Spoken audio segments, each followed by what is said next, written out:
And I would like to welcome everyone to Escajado, and That it's going to be a magical time. just so you know, that applause muted your microphone. Am I using my regular microphone or my? Hold on, let me see something. Because last time, okay, I Hmm. am. All right. Okay, You said that. that applause was just loud enough, I'm guessing, to where the gain on your mic dropped because we couldn't hear you about halfway through On the applause or on the the magic? applause. Let's try it again. Can you hear me? Am I being listened to at all? Now that you lean forward, yes. And I have the power to summon the crowd to applause just by Hmm. pressing the because in this in the in I've been to one of those things. Hmm. We had a show here in Miami called Christina, Hmm. and her full name, whatever, she's got a Basque last name, Hmm. and she's sort of like not Maury Povich, but sort of like an Oprah, Hmm. Okay. but Cuban, you know. Hmm. And my grandmother used to love watching the show, Hmm. and so one day I got tickets for us, and I drove her, and she got to sit. It was just me and her. She got to sit in the front row, just about. Actually, it was the front row, and it's funny because I showed up on TV with my grandmother, and I had a comment for the guy. There was a guy there, Hmm. and I got up and I said like it's part of the thing. Like you get Hmm. to any questions and all that, and I got up to say like I ended up being like one of those things that you see on TV with these shows, and so I was enjoying that, and so I said screw it, I'm gonna throw in my 2 cents, and that guy's wrong because X, Y, and Z, and she came up, and Christina came up, and she's just like, oh, look at this. Look at this guy. I was like a young, so she started flirting with me on air. And I was like, "Is this lady flirting with me?" Well, she sure is. But I was like a young kid. Um, I mean, I was an adult, but you get the point. I was still Hmm. whatever. Um, and I remember the whole. And my grandmother enjoyed it. We waited in line. She told me why were we waiting in line and the applause. And she would look at the audience or the show floor, and she say, "Are they coming out?" Like she was experienced the whole thing behind the scenes, Yeah. because at home she just watches the show, Hmm. but now she was seeing how this all works, and that, and it was at her age she was Hmm. enjoying it, and I'm so glad that I did that too. Hmm. Anyways, long story short, they would tell the audience to applause and you'd applause and all this and that. Yeah. It's fun to see that kind of thing happening. Um, because it's absolutely not like you see on TV. Things are edited, you know. Um, they take breaks for commercials and all this other good stuff, and they do things in between, and that's when people get to go to the bathroom or get a drink of water or do whatever. So it's fun to see how it's put together, but it's not for everybody. Because there are times you're sitting there like, oh my God, how much longer do we have? How much further can this go? And they're like, shit up, you wanted free tickets, you got them. We're gonna be here another half hour, that kind of thing. So, Let me show you just so you could see, since just as a memory point, I'm going to try to share. okay, go right ahead. I'm going to try to share so you can see entire window. Yeah. Or no, that. Entire No, screen or whatever you entire want. screen. Yes, ma'am. That's her. Oh, okay. And her name is Christina Saraleghi, Mm-hmm. and it was basically what you're seeing back there. This might Mm-hmm. be a more modern. Yeah. She was much younger back then. This would be a much more modern show, but this was a Miami thing. Yeah. So stop sharing. There we go. just So, as a point of reference.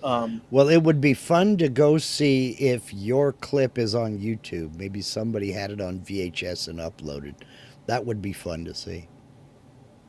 I've appeared a couple of times on TV. Yeah. Have you? Um, yeah, once I was in the background. I was kind of, you know, panning across. I've done more sending pictures into news stations and video clips into news stations than I've ever been in front of the camera. I always wanted to be the guy behind the camera. I never really wanted to be in front of it.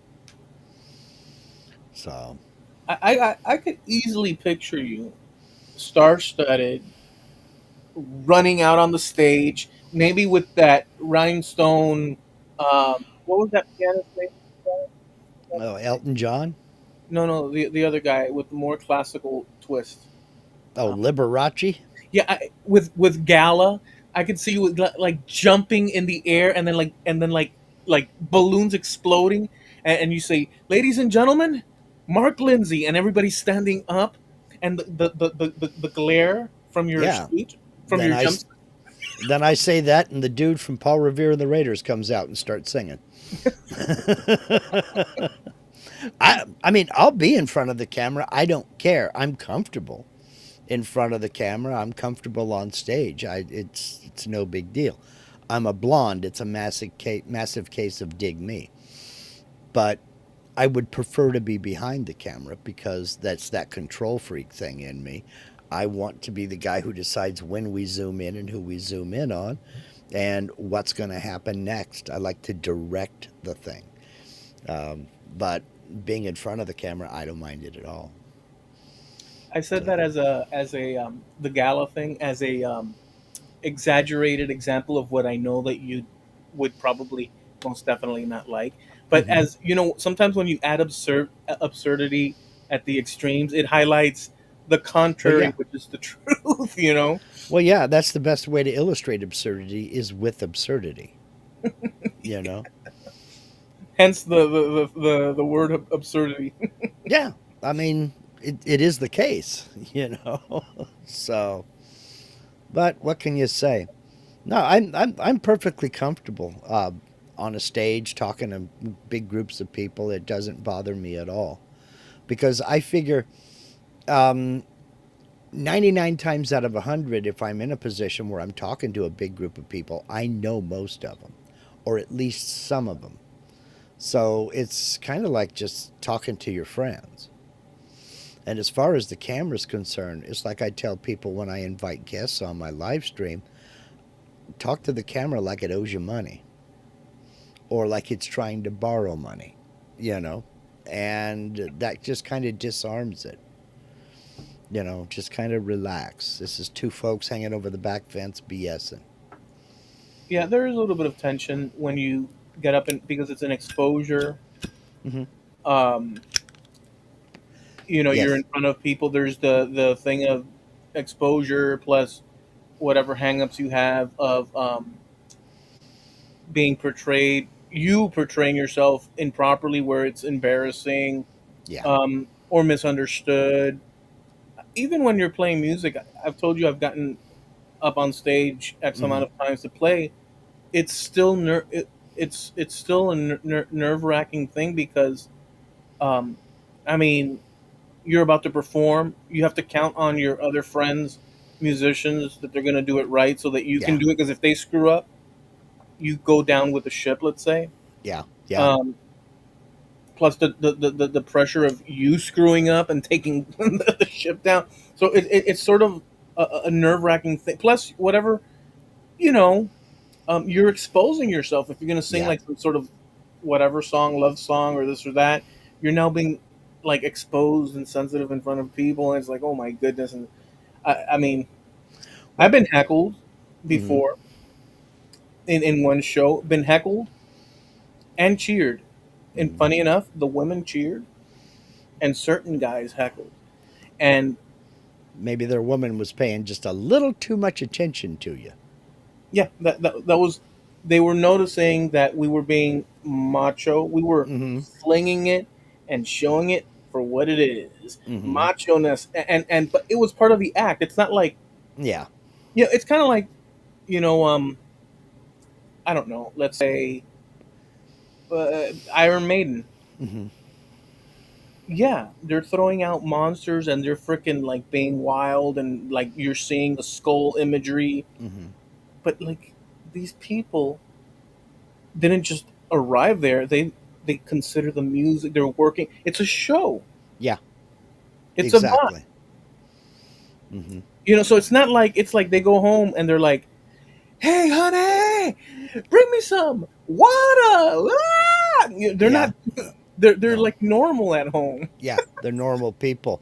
Um, You if know. if you'll find it on YouTube.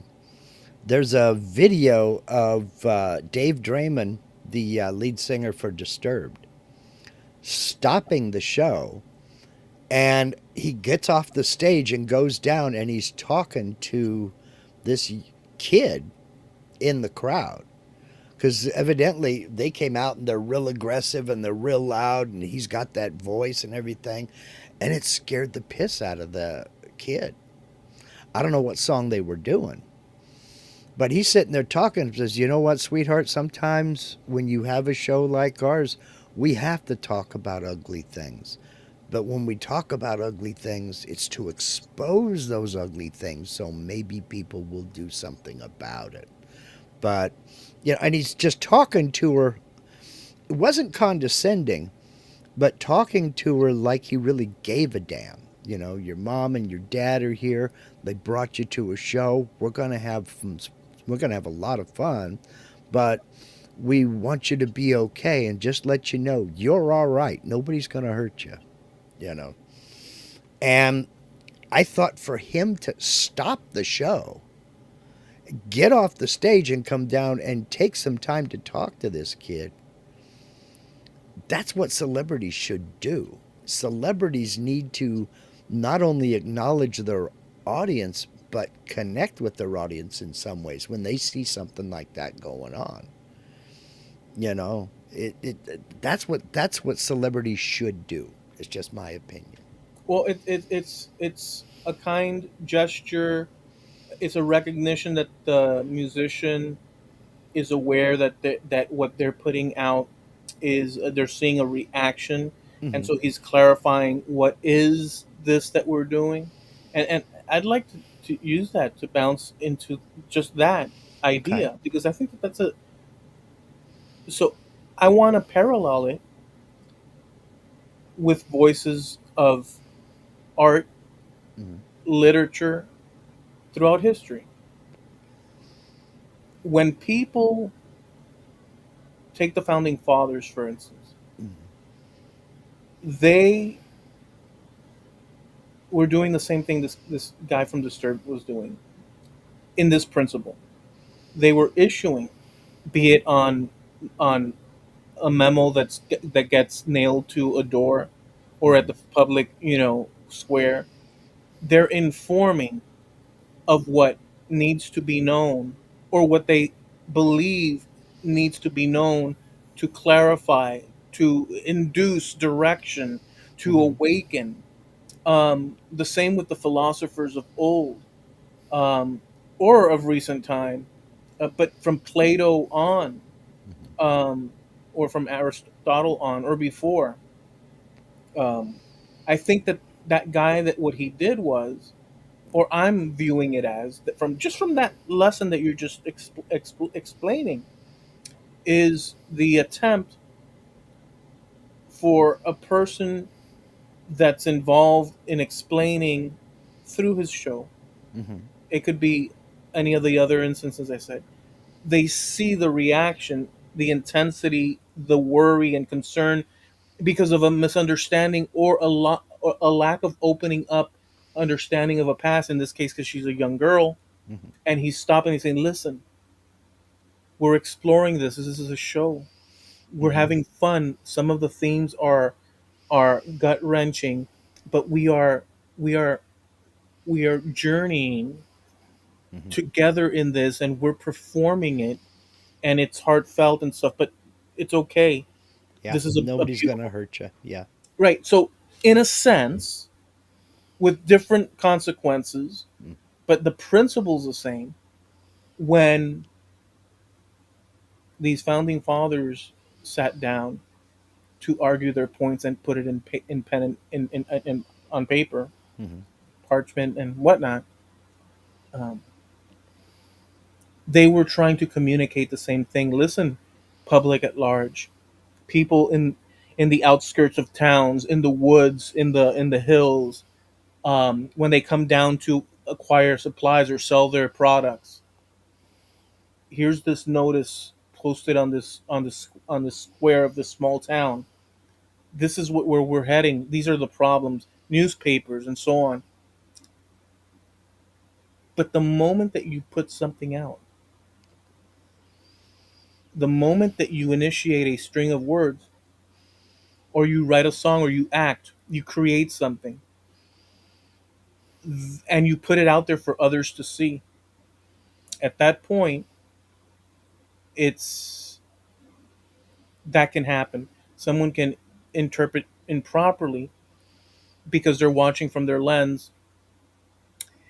People can take um, issue Mhm. with whatever it might be, from a song Yeah. to a book to a poem to a newspaper article to any of these expressions from one human to another, Mhm.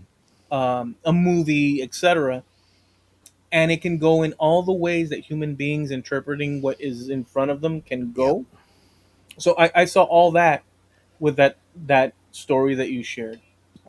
Well, what I'll do is I will look for that clip, and if I can find it, if it's still up, I don't know if it was taken down. I don't know if it's still up. I will look for it, and if I can find it, I'll put it over on the Trampled Underfoot podcast Facebook page, because it is heartfelt from him to her, letting her know that she was going to be okay, that nobody was going to hurt her. She was just kind of overwhelmed, and he didn't feel right. He's got kids. He didn't feel right going on with the show if it's going to scare the bejesus out of this kid. So I'll look for it. If I can find it, I'll put it over on the Trampled Facebook page. I thought it was a good thing to do. You hear stories about celebrities who are so full of themselves that they want to push the public at large away, that somehow they're above them. But for a guy to stop in the middle of something, you've been on stage, you've performed before a crowd. I don't know if you get in that zone where the crowd is just kind of there and you don't really see him or hear him, or if you feed off the crowd's energy. But when you get in that zone and you're in the middle of something, to stop abruptly and stop the whole band and jump off stage and talk to someone like that. I mean, how do you get out of that mindset? Because you're up there performing. How do you get out of that and then get back in it? I played in various, Hmm. and I'm telling, I'm not even. So Yeah. one of the things that playing rock and roll brings you Hmm. is access to love interest, let's say. Okay. And obviously, I'm not at a Metallica concert or a Bon Jovi. I'm not. We're not. We weren't Bon Jovi. We were none of that. We were playing in bars and this and that, Hmm. clubs Yeah. with a lot of people. Hmm. There were clubs where it was massive, and what I noticed is that there will always be one, at least, Hmm. incredibly attractive lady Hmm. that will automatically make their presence known to you. Like, hey, hello, you see Hmm. me? I Hmm. see you. And that happened in various cases. In one case, there was this place, I think it was called Club Iguana in Coconut Grove.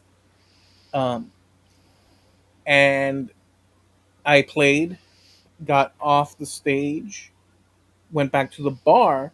And when I come to the bar, my friend that was with me that evening is sitting there, and my seat is occupied by this very attractive woman sitting Hmm. next to him. I said, "Hey, look, my friend got got Lucky. lucky. And as I walk up, he says, "Hey, man, she's saving your seat. She's saving your seat for you, Hmm. right?" And she turns and looks at me, waiting. Hmm. And I look at her and said, "Thank you so much. That was so cool. Have a great evening." And I sat down, got back to my drink. And you know why I did that? Mm-hmm. Because I was so high from the experience of playing Mm-hmm. in front of everybody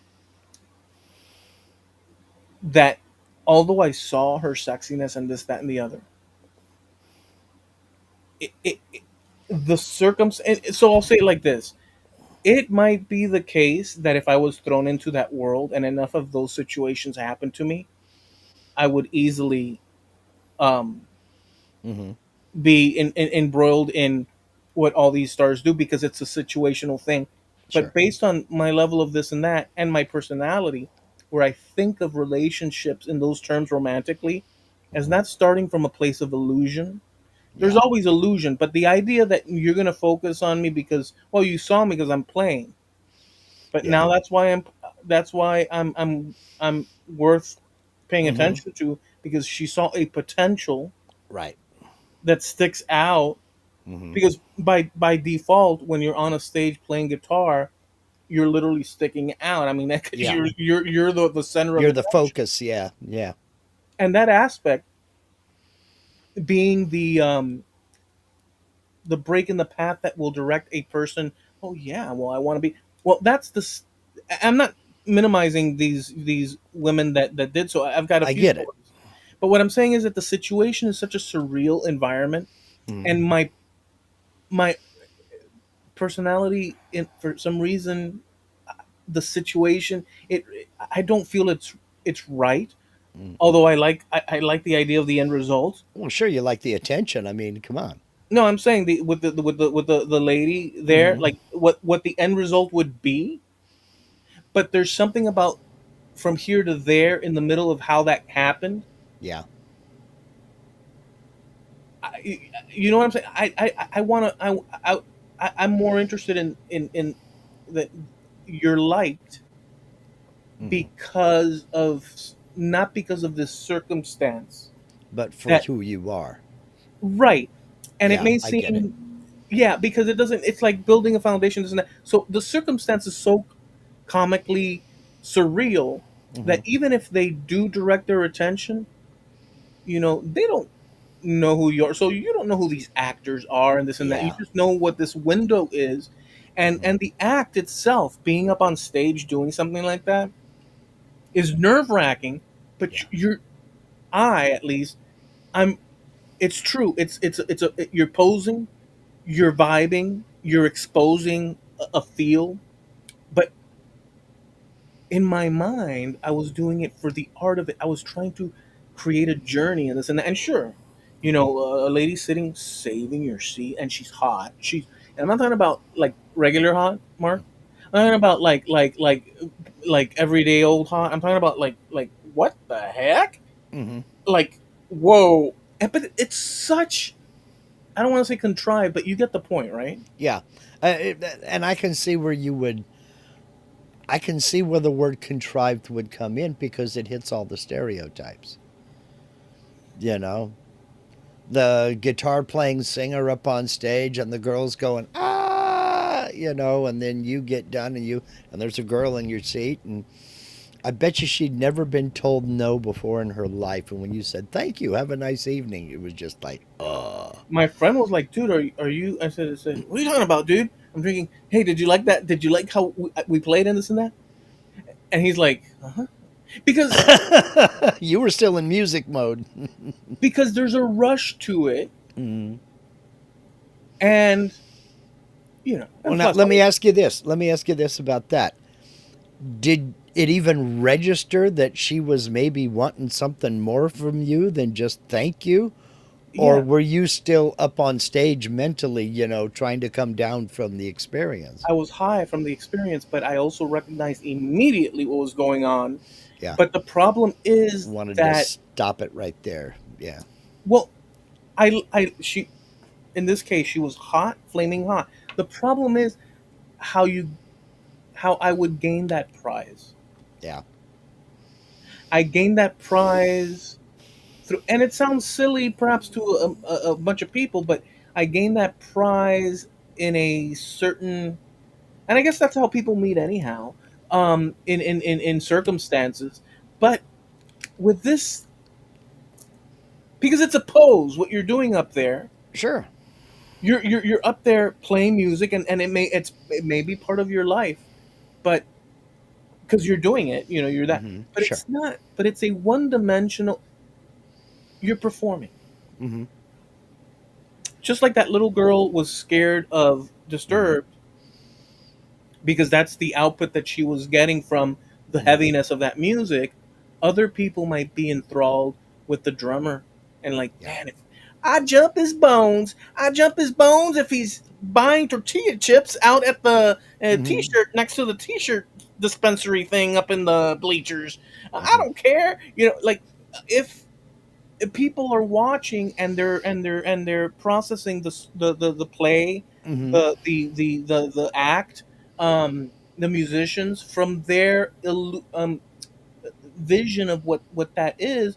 And these guys, probably the drummer has like a wife and 5 children at home, and Yeah. he's got to go to the dentist, and it just, you know what I'm saying, and I it's do just, know what you're saying. It's almost like, and maybe you do. I don't know. I saw an interview with Meatloaf that's standing out in my brain for a couple of reasons right now. What the way he put it is, when he gets up and he performs, he plays certain characters. So this song demands this character, and this song demands this character. He's got to be real vulnerable when he sings 2 out of 3 ain't bad. But he's got to be real Mr. Badass when he sings Bad Out of Hell. So he basically he said that the audience, the minute he comes out on stage, he doesn't even know that there's an audience. He doesn't hear them. He doesn't hear applause. He's in the moment. He says they could be setting the building on fire and I would never know it. He doesn't even acknowledge that they're there. He is a performer and he's going to get into character for each tune. So that leads me to ask you, did you ever feel that way? Like you were playing a character? And if so, did that character change over the course of the evening, depending upon what tunes you were playing? yeah, when, yeah, but I wasn't able to develop it as much because I was more home recording, and the times that I did, I do just fine, but it was nerve wracking. I play the wild man, Mm, and that's what one girl in this club, and she was there. She keep hovering around me after like after our set. I stepped down to the table. She kept coming and standing in front of me. Like, have you seen those videos where the peacock or where the bird is doing it and the other guy is sitting still, and the other one's peacock? Have you seen those? yes. This was the ritual that I was seeing in the various occasions where Uh, they start to hover around. But mhm, you know what it is? It's also a false advantage. I don't want it through lies. mhm, I just don't want it through lies. I simply don't want it. mhm. I don't want it. You know why I don't want it Okay. through lies? Because it's not sexy Yeah. to me. Yeah. I can't So you. wear I can't wear a straw man. Mhm, I have to say, hey, look, this is how I am. mhm. And using that as leverage and stuff, and it can be used and stuff. But I could see. I'm not trying to be Mister I got it. Clean, spick and span. I'm not saying that at all because if I was thrown into the 1989 World Tour with Bon Jovi and so and so and Eloy and the Drifters are Mhm. on, I'm not saying that after one, two, three, or four shows, I don't know how long it'll take, but it's not like my defenses are. But if it's shallow, I don't know, man. I Yeah. just don't know. I don't So like you're it. not a one night stand kind of guy. Yeah, let's not go in that direction. No, let's not Well, talk but about that's what the girls want. I mean, come on. That's why they're circling around the lead guitarist and singer. that. Yeah, You know. yeah. Well, I don't want to get into the Yeah. details of Okay. that. But Understood. Understood. I get it. but But the point is because we mhm, haven't all been good people, but all the time. Like we haven't we've all drifted into the seedy world of but um you know yeah. but just in this scenario with this thing Hmm. of where you have this leverage, Hmm. and I don't know. I don't want compliance or acceptance or surrender Hmm. ill-gotten. Yeah. I get it. I do Even get in it. even in that scenario where guys have a goal, and Mhm. it's even if I would rather frickin' be in the car with the drum set Yeah. than to acquire um ill-gotten gain. Yeah. And then I'm a contradiction in myself because I'm a human being. Hmm. So there have been instances where all that flew right out the window. I'll tell you, Oh, sure. absolutely. There have been Okay. many where that flew out the window. But Well, I don't think you'd be human if there weren't. So, but when you're up on stage and you're performing, are you acknowledging the audience? Do you even see them or hear them? Or I mean, every club is different. Or are you so much in that zone that you don't even realize they're there? it's amazing. Like in the times that I've done it, it's amazing how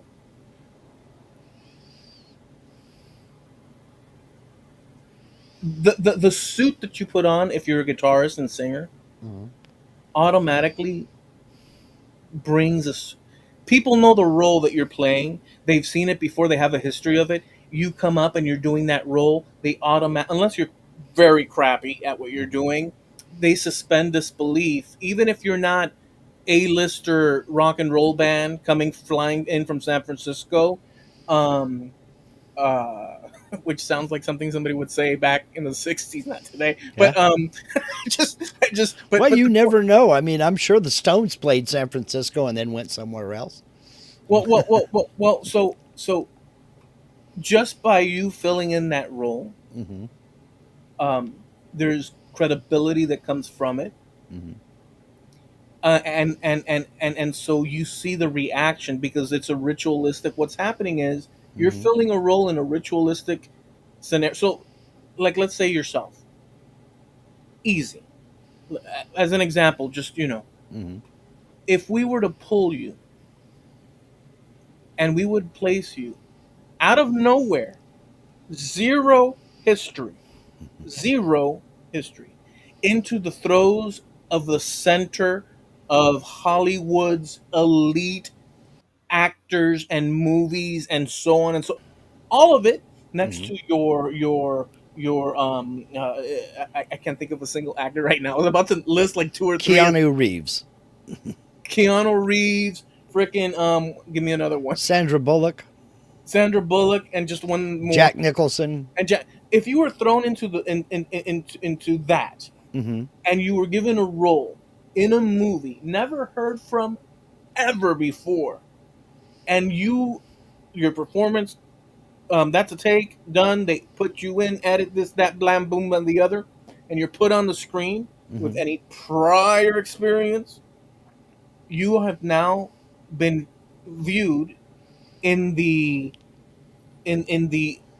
world. Hmm. Let me say it this way: you have now filled a role in a paradigm that encompasses people's expectations. If Hmm. they see someone on the screen, it could be Joe Blow, normal person, Yeah. everyday middle America person. But once they fill and occupy that role, they are now attached with some extra stuff to it, some Yeah. extra sprinkly magic stuff. Hmm. And now Mark Lindsay, just by that door opening, taking Mark Lindsay and placing him in that role Hmm. is now at the level of these actors. I mean, you can refine and this and that, but Sure. the point is, once you're placed in a position, you are now viewed as credible in that role. Yeah, you're playing that role. Yeah. Yeah, yeah, and everything else that comes with it, by the way. Yeah. You're at a bar Hmm. and somebody sees you and they recognize you for being in that said movie. Hmm. You are not Mark Lindsay working on the CNC. You're Mark Lindsay, the actor that played in such and such and Yeah. such. And now they're like, "Hey, dude, oh my goodness, your acting was so cool, dude. Dude, can you give me a signature and this and oh my god, can I get a picture? Can I get a selfie?" And also, and you're just this guy, Yeah. but the cultural webbing, the story, the Hmm. legend, the cultural expectations of what a person in that role that Mark Lindsay filled in that movie demands Yeah. is these certain acknowledgments and acceptance, Yeah. leaping of judgments that lead to them thinking, "Damn, Dave Mustaine of Megadeth." And then you go to Dave Mustaine's house in Mega, and he's sitting in the living room, scratching his Hmm. head, flicking on the. He's a normal guy, but that Yeah. disconnect, it plays Yeah. into this fantasy illusion. So the same thing with music. I Hmm. could see the people accepting what I was doing, Hmm. but me knowing that I'm just me, and I'd get hyped in it. But Hmm. once you were off the stage, you're like, "Oh, that was a perform. That was me doing that." Boy, I'm glad Hmm. I didn't screw. That, But that, you know, and how long does that take to come down from that? I mean, I guess it depends on the crowd because if they're into it and really having a great old time, it's way up here. But if they're just kind of laid back and I need another beer, that kind of thing, then maybe you're motoring along somewhere in the middle. it lingers like a few hours. Does it? The thrill, the Hmm. high, Yeah. because you're exposing yourself, especially if you're not. We would do that one offs in different places. It's not Hmm. like we had a chain of events. Hey, we're doing 5 days in a row, and this Yeah. we didn't ever do that. Um, but yeah, it would be like that. It would be a high that would last for an hour, hour and a half, Hmm. something like that. Yeah. Yeah. Yeah. Well, now, how do you handle those accolades when people come when you come down off stage and they're like, "Dude, that was great. That was killer. You did Johnny B. Good. That was excellent. Chuck Berry can kiss my patoot. You did it great." Yeah, that kind of. How do you handle that? Because I'm kind of uneasy with it. I didn't get other than like the women that I said would be there, Hmm. and they wouldn't say much. Like, that chord that you played, oh, that song, that's from 1960 something. Hmm. All that kind of stuff.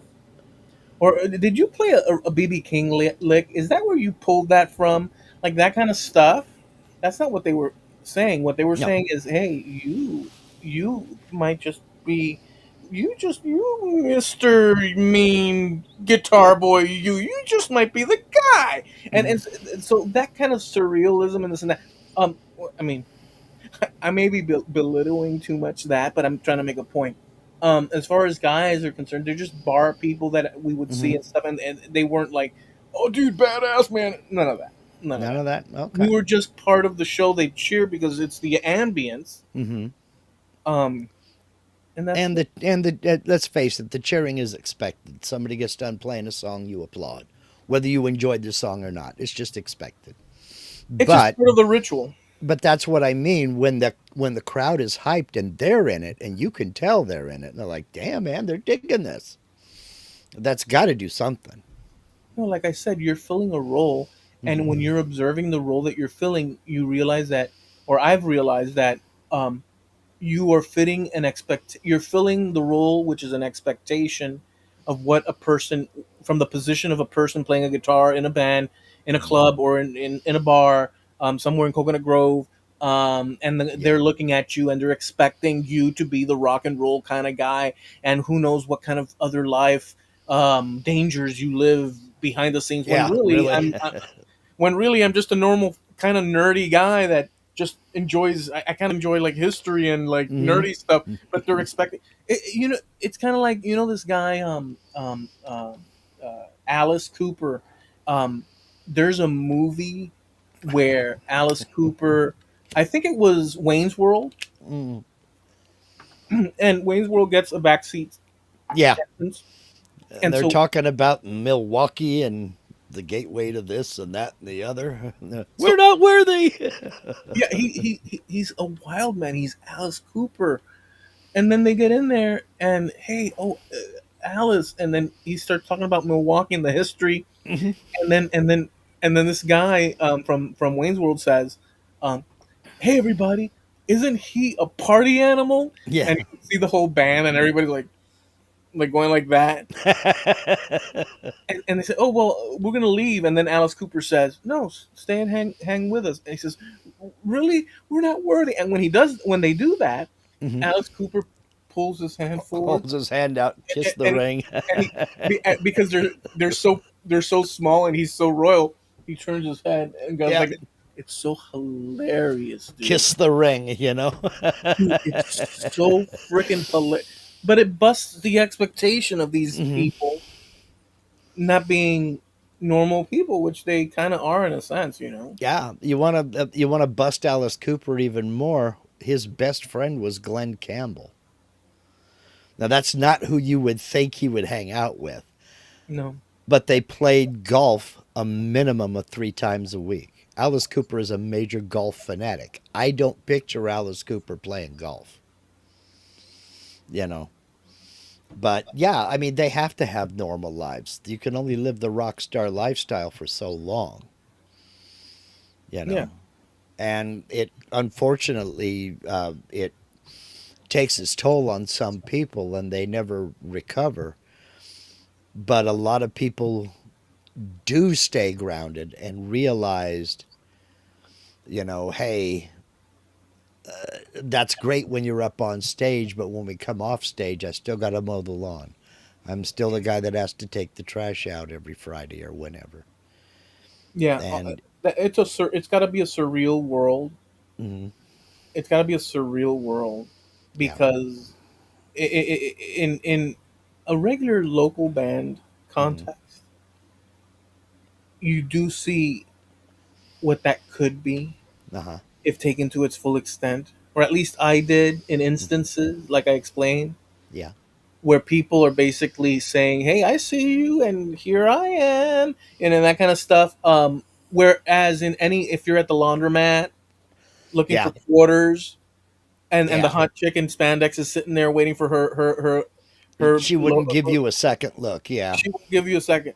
So so does yeah, that mean I should walk into the laundromat with a guitar and a little amplifier? yeah. No, sir. That And just doesn't mean that because the context of the ritual is completely different. is completely. It needs to be that you fit the all the right criteria I see what you're getting at. Yeah, you're in the playing the circum. role. Yeah. Right, just like a Mark Lindsay or a Steve Nealon, if they pluck Steve Nealon, place him in the center of, let's pick something that Steve Nealon generally is because okay, it's like let's say the middle of computer tech, like the industry standards, and they suit him up, and he just appears in that space with all those people. Um, that's it. It's done. Hmm.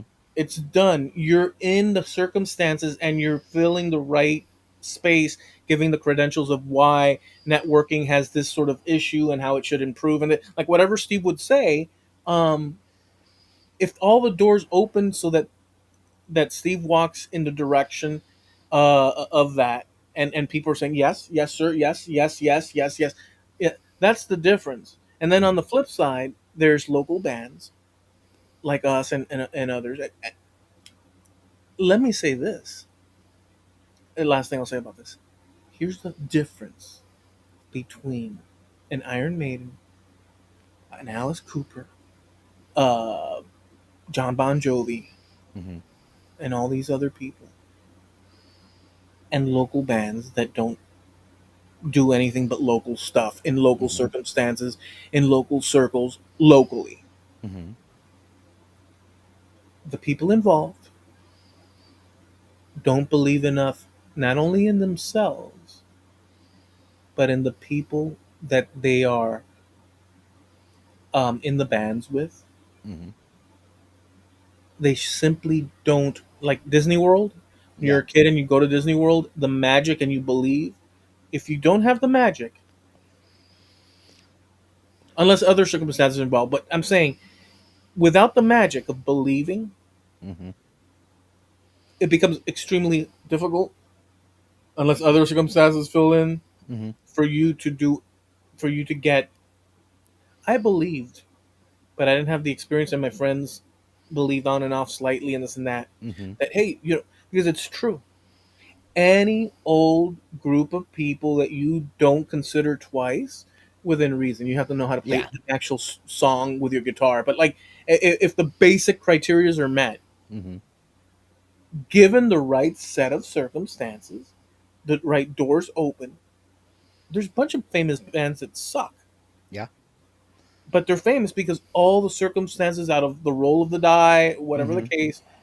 So it's all that. But if you don't believe,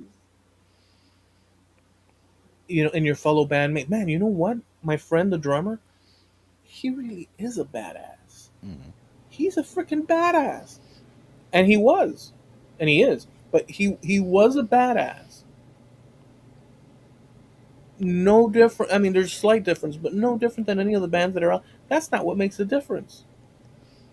Bass players. I played with bass players that were bad to the bone.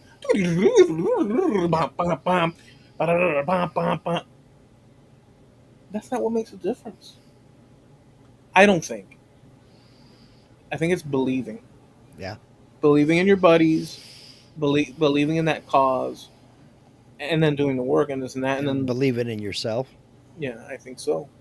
Well, I think I, this is strange coming from because I've never gotten that kind of insight, and I'm not saying I'm a celebrity or anything like that, but I've had people kind of sort of treat me as such, and I hate it. You Because of know, CNC Mark Lindsay. yeah, 52,000 subscribers. Okay, great. Um, but that and $5 will get you a cup of coffee. I'm a very, very small fish in a huge ocean, and I know it. I know where my place is. But I'm still that same guy. A lot of people, oh, Mark, you're so humble. You just call yourself a guy in a shed. That's what I am. I'm a guy in a shed that have put together a few videos that some people like, some people don't. Great. But I don't, I feel uneasy with the accolades. I feel uneasy with the compliments and things like that. So you're not one of these, and you turn around. No, absolutely not. And I try to squash that wherever I can. And what keeps me grounded is it's strange to hear you say you have to believe. What keeps me grounded is I don't believe any of it. I don't believe any of it because it could go away like that. No, but let me say this though So I before. have to treat it like a soap bubble, But basically. but, but let me make the differentiation. Hmm. The belief is not in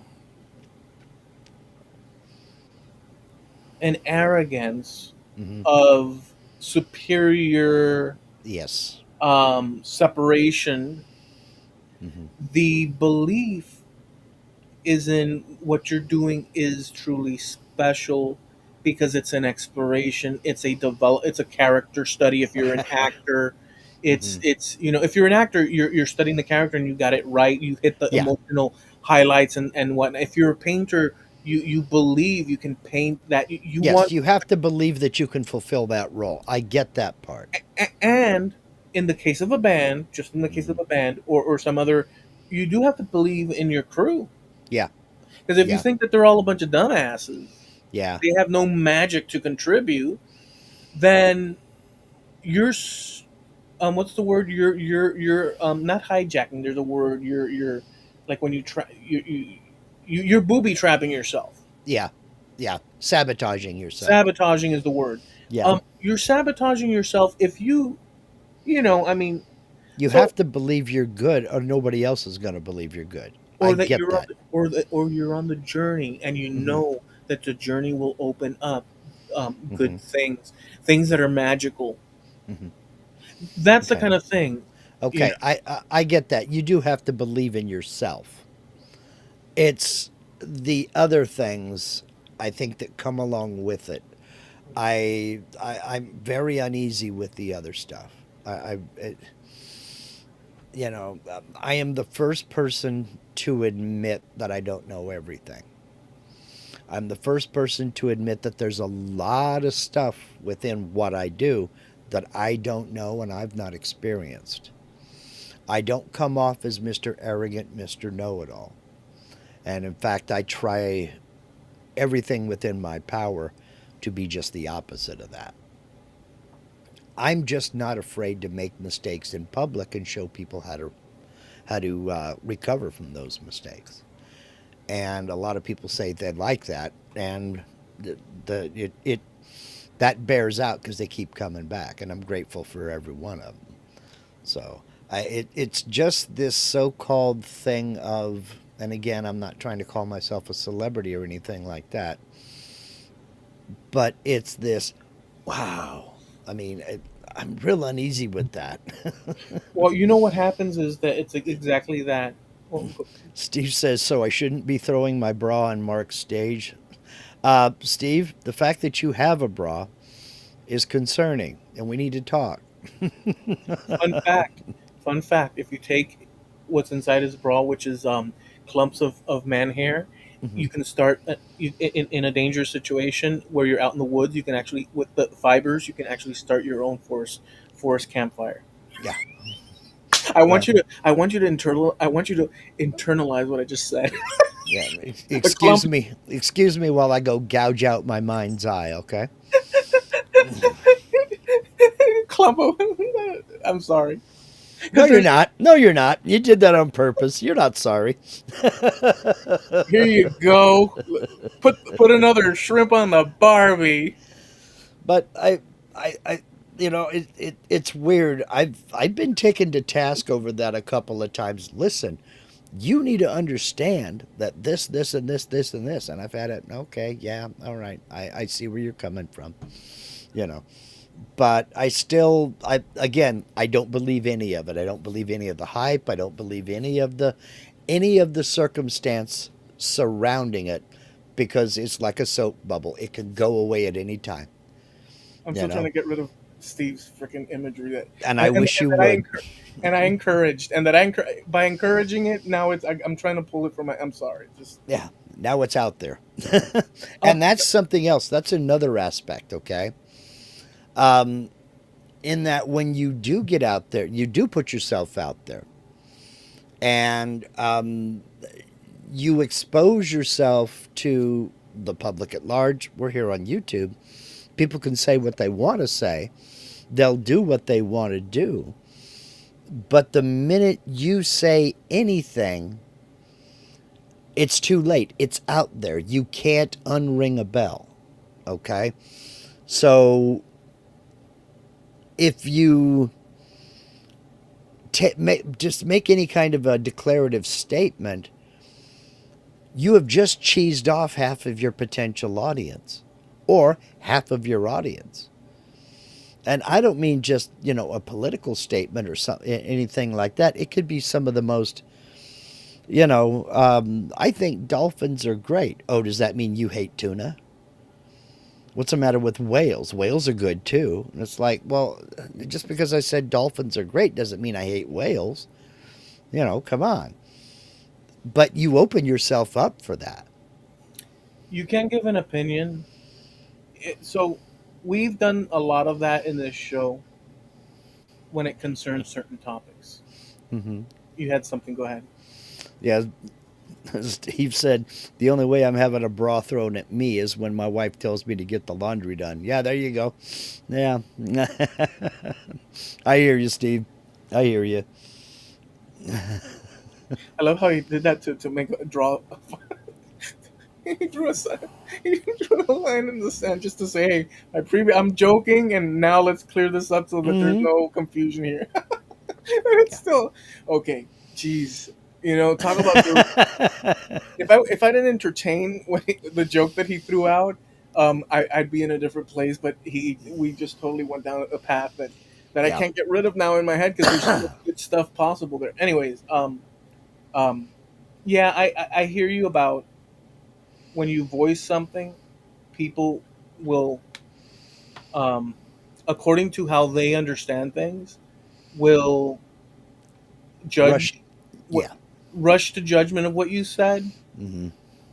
or even better, ignore what you said for what it really is, picking out the key points that they have special Yeah. concerns over Yeah. and judge you on those instead of being logical about it. And there's an emotional aspect Hmm.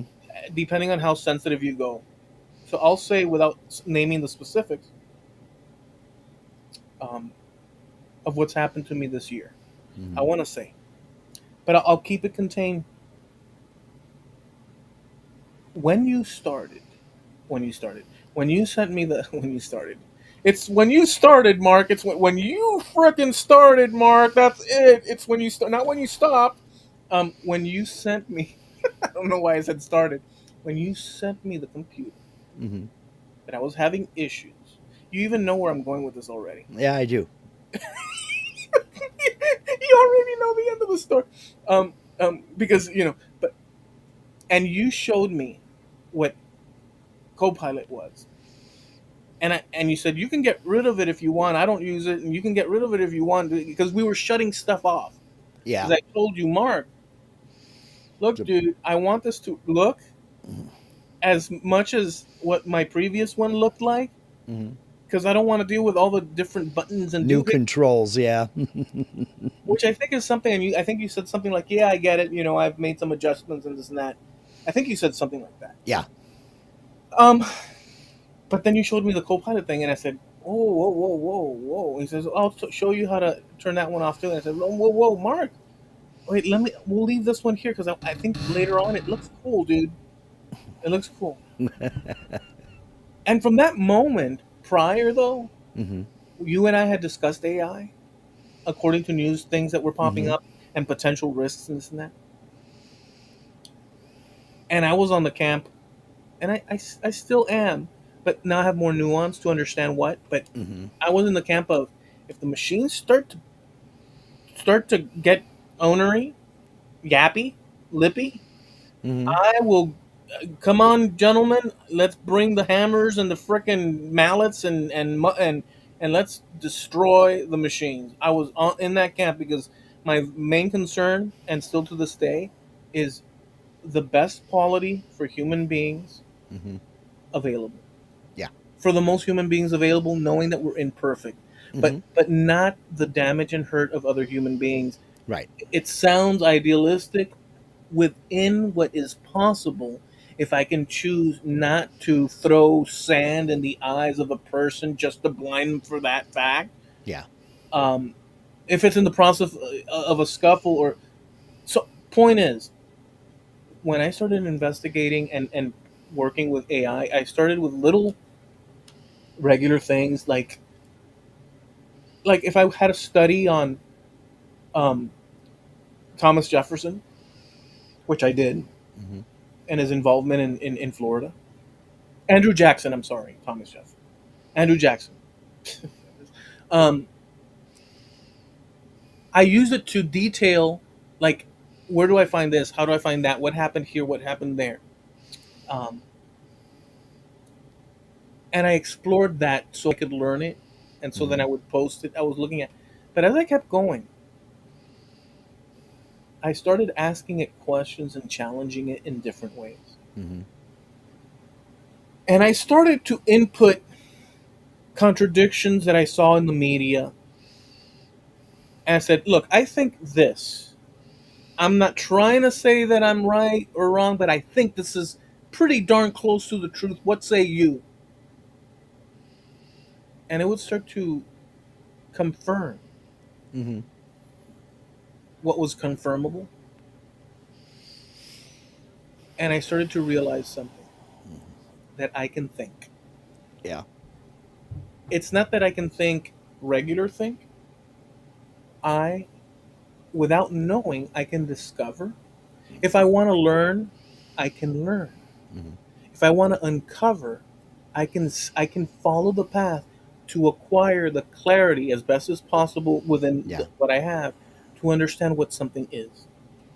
And because of that, I started to realize that whereas before I had no way, all my assumptions about conclusions and thoughts Hmm. remained in the theoretical and up for debate, and they still are. But there's a big difference. I noticed patterns that lean towards me being able to separate things and go down a path and have clarity. Hmm. Not perfect clarity, but removing illusions out of the way of like what this means and what this means. No, it means this actually. Hmm. It means this. More in the right direction or more in the clear direction. Not being able to necessarily know the actual truth of something, that's not, but if you want to learn, you can do it with the skills that you have innate Hmm. as a human being, this and that. So it gave me confidence. And then I started to go through the political aspects of what's going on and this and that, and contradictions and this and that across the board. And I said, you know what? I'm going to explore these things like I did with Andrew Jackson. And then I found moral issues Hmm. and then constitutional issues and so on and so forth. Long story short, this year has allowed me to throw as much at AI Hmm. that I could never pull a librarian, let's say, or a professor going. I couldn't cross the street and say, hey, professor, drop what you're doing because I want to explore Yeah. X, Y, and Let's Z. let's have a discussion here. Yeah. Yeah, let's go for broke. Well, And with this thing, it's allowed me to do that. well. Now, along the way, did you discover limitations to its scope? Limitations to what it can and can't do. It can't tell you what it doesn't know. Right. It can't tell you what it doesn't know. It can't tell you the future, but it can tell you the most likely future with the data available. So the future isn't necessarily as far as we know. Hmm. As far as we know, that's that's a question mark. Yeah. The future is not, and and I'm doing that on purpose.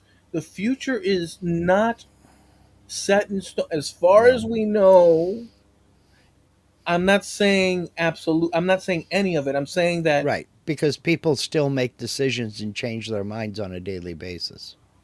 right. So So, any couple of variations can throw off um, yeah. a prediction. I mean, they can't even predict the weather outside of a few days. So, yeah. Right. All Well, they can do is all they can do is take the current trajectory and look at the past and right. say, "Well, this is how." But it also can't form an opinion. It depends on how you're. Give me an example. Well, if you say, let's say you get into one of your discussions with it, it may be able to repeat back certain things and but qualify it by saying current trends indicate that, or history has shown that, or there's qualifiers in there. It won't say, I think you're right. It It won't will. say, I think this is going on. It will. It will. That's new. So, but but we have to put that in a concrete situation.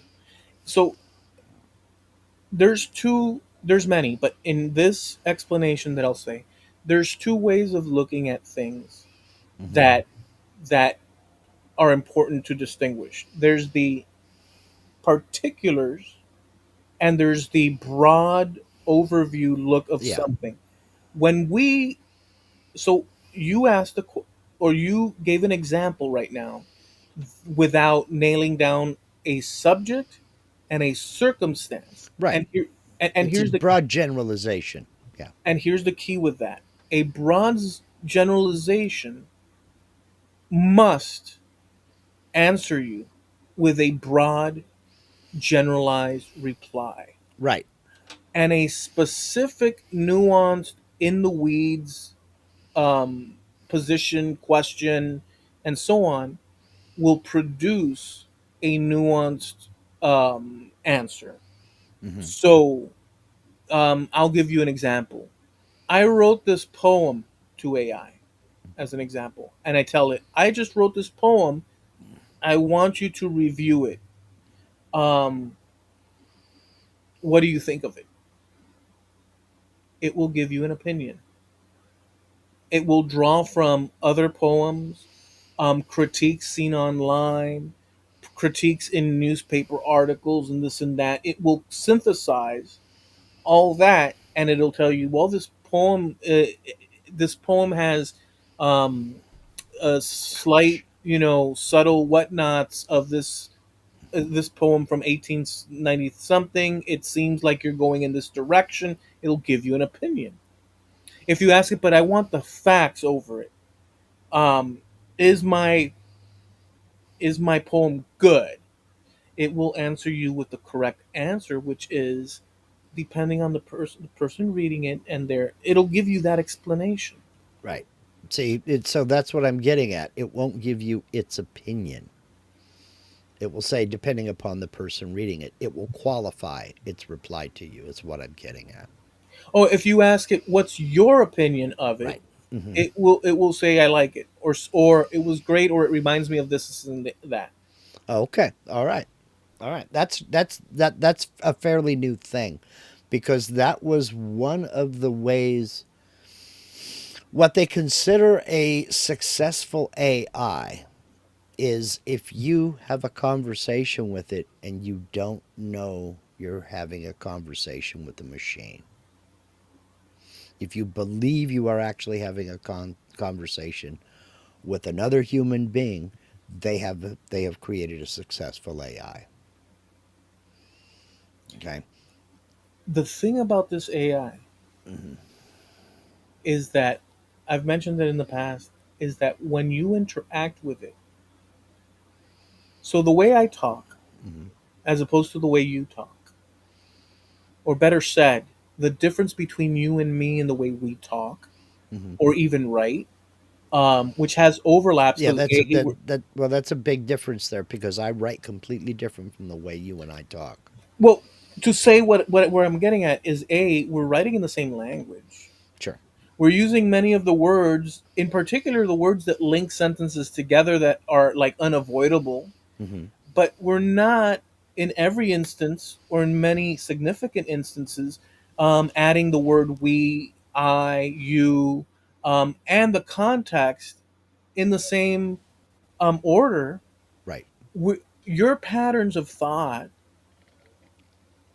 um, are an expression of you Hmm. as you deal with the world around you or whatever idea you're working with.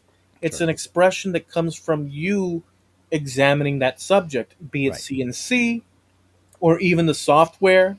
Hmm. There may be hundreds of other people doing the same as you in terms of the subject, Right. but the thing is that those other people that are doing the same as you are using that same language, but Right. they're But picking different well, words. we inject our personality into it. Each of us injects our personality Your into it. personality, your observation, Hmm. where you lean in on certain Hmm. points that you consider important. Hmm. Another person might agree with you, but they're kind of leaning in on another Yeah. aspect of the software that serves problems. In other words, all these different variations. When you interact with AI, it's picking up on all those things that you are saying, and it's returning the level of language you're using, Hmm. the depth of concepts that you're offering it so that it can translate or bring you more information of. It's it's picking up on your patterns of who you are in that space of writing and ideas. Hmm. It's translating what you give it, internalizing it, looking, collating and synthesizing, and then returning to you. In effect, what I'm saying is this: If a little child is in front of AI compared to an adult, Yeah, it's going to AI, speak. It's going to speak to you at your level. Yeah, correct. yeah, yeah, yeah. I get that. Okay, Yeah. okay. Yeah. So whatever you have access to as you as Mark Lindsay, Hmm.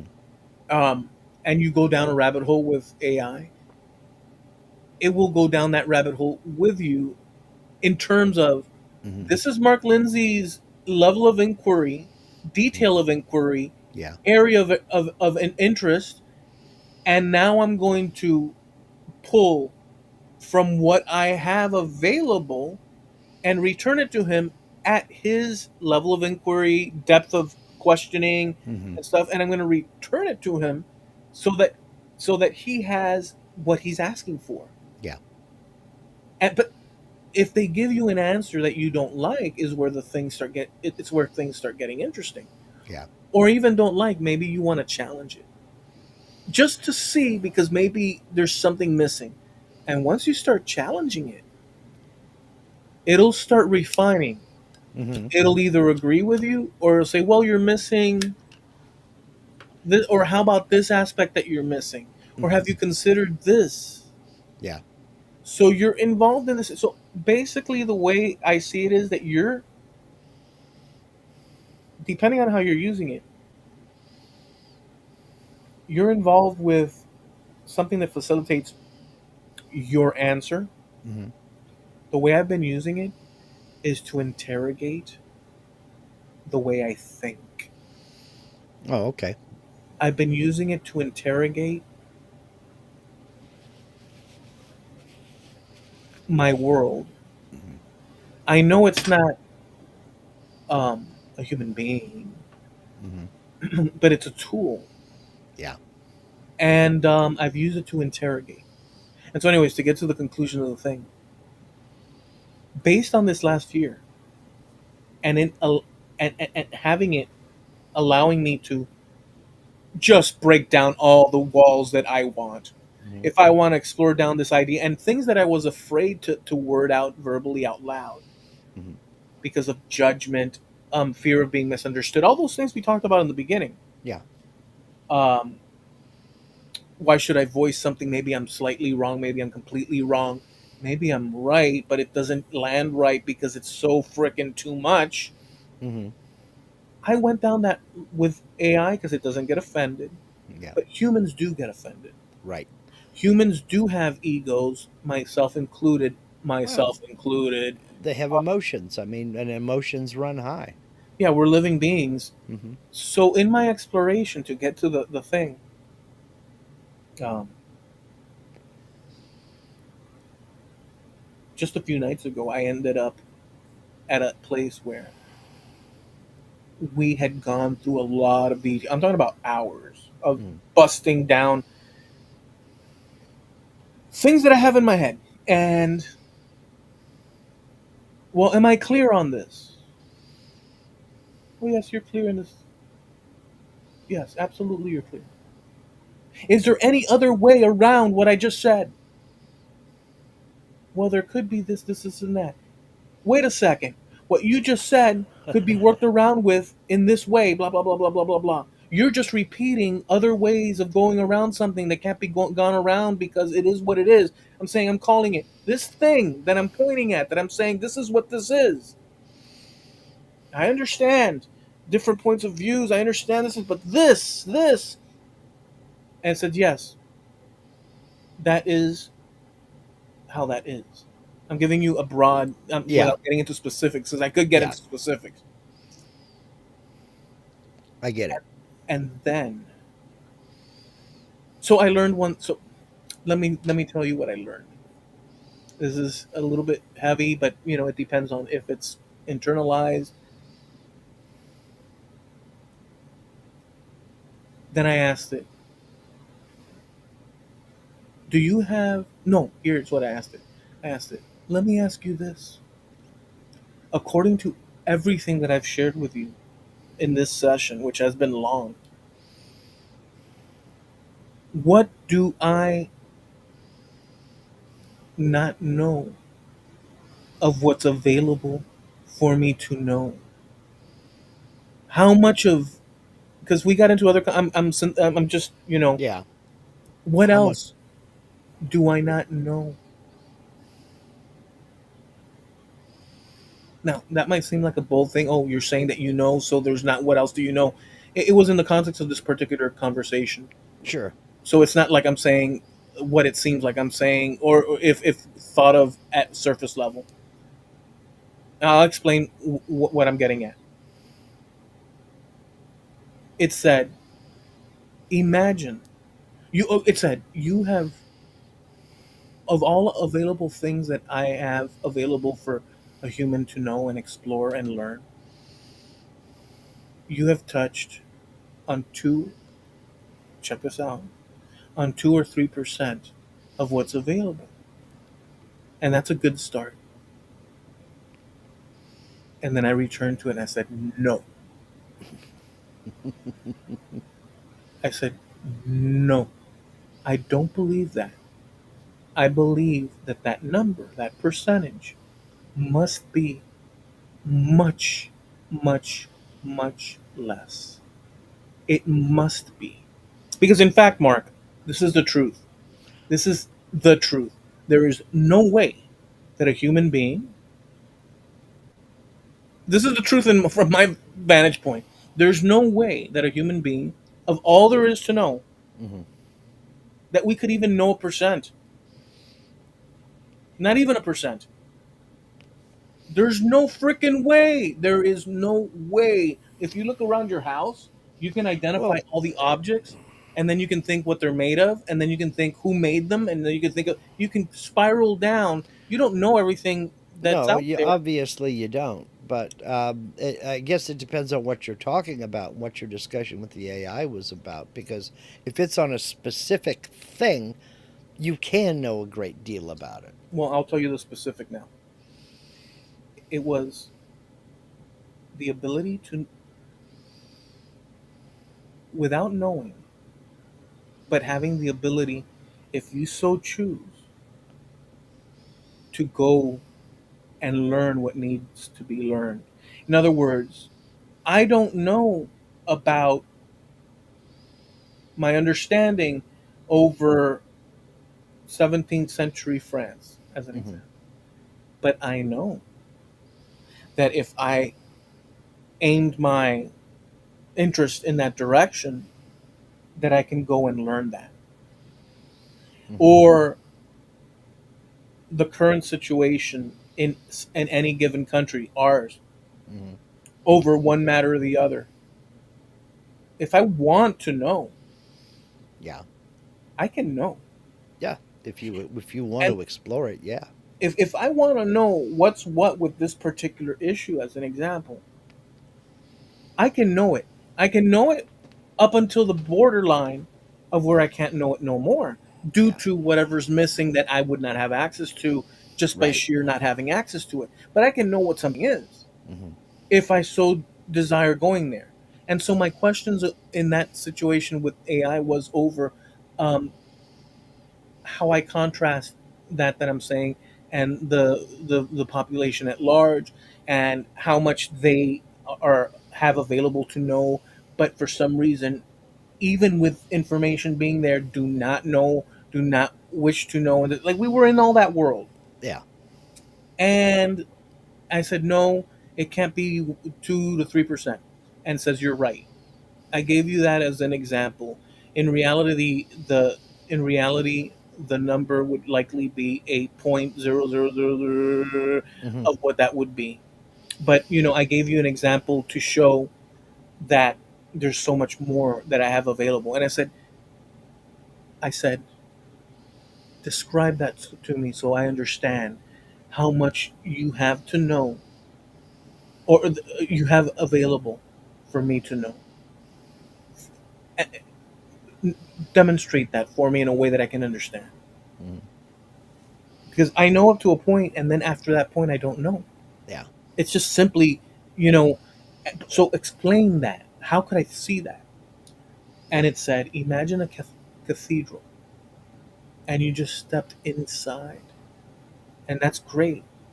You've walked a couple of steps, Imagine a cathedral, and you look up to these vaulted ceilings that go infinitely up into the sky. Infinitely. And I sat there quiet and I looked at the screen and I said to it, and I was cautious. Now I felt that there was something that could be known. And I Mm-hmm. said, tell me something. Reveal to me something that you know according to everything we've discussed that I simply don't know. Show me that. Mm-hmm. Take me there. And it took me there. It took me there. And it crossed the line. It crossed the line from where I understand that I can, if I want to, know understanding of something. Mm-hmm. It left that behind. I the ability to know something is, you know, your the architecture of the world around you, or you can know it. If you want to know um, uh, the cathedral at Notre Dame, Mm-hmm. you want to know the history and you want to know the details, you can get up and start looking, or you can go like you. This is available to us. Mm-hmm. We can go and learn what we need to learn. Mm-hmm. It's in our power to do so, even more Sure. so today. And we can see where contradictions are in the world, which is a lot of what I've been writing about in this year, Mm-hmm. um, concerning our country, um, because I see, Mm-hmm. and this was within that scope as well, but it left all that behind because then there's a level where that kind of understanding, being able to evidence something, Mm-hmm. is no longer needed. Not that it's not needed, but there's a level beyond that, Mm-hmm. according to where we went. Yeah. And I agreed with it. I accepted it. And this is the level, the tension of knowing and others rejecting knowledge, Mm-hmm. rejecting truth, rejecting goodness, those that do ill. It it went into the spiritual, Mark. I will just say I pushed it so much that it said, you know what? Yes, you can discover. You can see clearly if you want to see clearly. But there's something else. The reality is that the world, that the misunderstandings, the conflicts, the bombings, the wars, the this, the conflicts, the I don't have enough money for that candy bar, that this, that, the other. People doing ill with what they should be doing good. What if all that is part of what should be? It is, because that's how it should be. In other words, my judgment of Mm-hmm. what's good and what I see and others see and do. You have something to say? No, I To was wrap acknowledging. to kind of like wrap it up, is it went into the spiritual, and basically it said that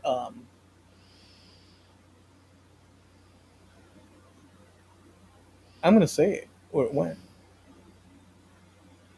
Existence, everything that is,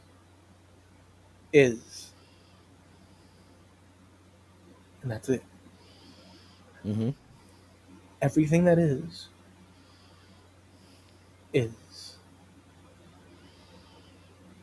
past knowledge and all that,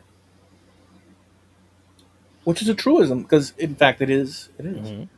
Everything that is. But here's the point: that there's no stopping, even if you bring understanding and clarity.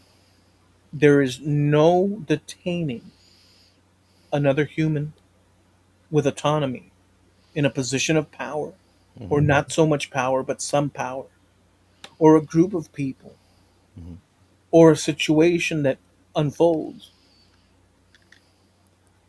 good and bad, and all these other things are happening. There's tension, and we're observing. Yeah. We're points of observation, and that we're observing and we're being observed. Yeah. That's where this went. That's where this went, Mark. It Mm-hmm. was my, So and I couldn't argue against it because at that point it's not even needed. There's no need anymore because it's so a fact. so basically, you made Copilot find Jesus. It revealed, and I asked it. Mm-hmm. I asked it because I was sitting there because it basically said, "Look, yeah, you can see, but there's a place where it's beyond that, and all the effort to try to clarify Mm-hmm. is something. Mm-hmm. We live in this world, but at some point there's a tension between good and bad, between perspectives, and they all exist. Yeah. My insistence in what I want, which is a direction of good, Mm-hmm. and by good I mean, I guess the things that we understand it as good, I know that even I don't can't fulfill Mm-hmm. because I'm full of contradictions. Yeah. We all are. And so it was powerful. Yeah. It was powerful. But we need those contradictions to be able to understand what the opposite is. I've heard it explained that you have to have bad to know what good is. You have to have evil to know what righteous is. You know, there has to be dark to know what light is. And the same is vice versa. There has to be light to know what dark is. You know, um, it's not nice. I don't know that I would go so far as to say that's the way it should be, but that's the way it is. You know, and as one individual, we're powerless to change it. I mean, we can do our own little bit locally here, around here, but that's about it. Just a point.